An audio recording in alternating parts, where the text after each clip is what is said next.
Today we are in Tel Aviv, the capital of Israel. We had a smashing event with over 4,500 people participating at a very short notice. Israel is one nation which has been busy transforming desert into fertile agricultural fields. Unfortunately, when the rest of the world is degrading fertile soils into deserts, there are many reasons why Israel has managed this. We need to understand this is a land where over 50% of the land is desert. Only 17.5% of the land is naturally arable. But this is a nation which has invested 4.3% of its GDP on research and development. Cooperation between agricultural industry, farmers, technological research and government has led to a phenomena where they have developed many aspects of agriculture into a very high precision function and have been a guidance to the world, at the same time has earned Israel much revenue for its own development.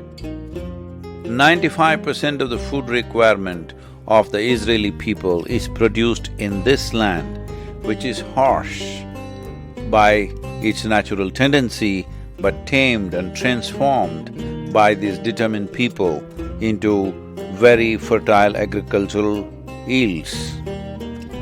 Israel probably has the highest number of agricultural breakthroughs in terms of technology. Precision agriculture is a part of Israeli culture.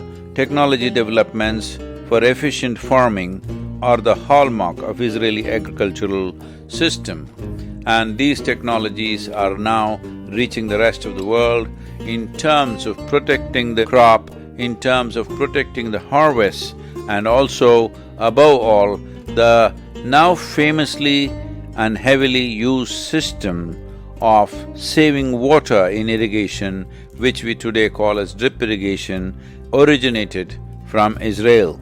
And today it's all over the world. Agricultural production has increased 16 times, 3 times more than its own population.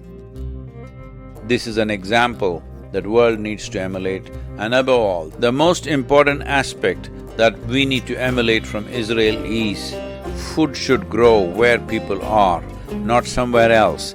It is not about looking for nations where there is vast tracts of land and less population and do the same destructive agricultural process, and when that land is depleted, we go to another land. This method of producing food for the world's population must go. Food must grow where people are. Israel has set up a phenomenal example, especially noting that it has only 17.5% of the land naturally arable. By any means, this is a phenomenal achievement. The ingenuity of Israeli agricultural technologies is something that will definitely benefit the world in a big way.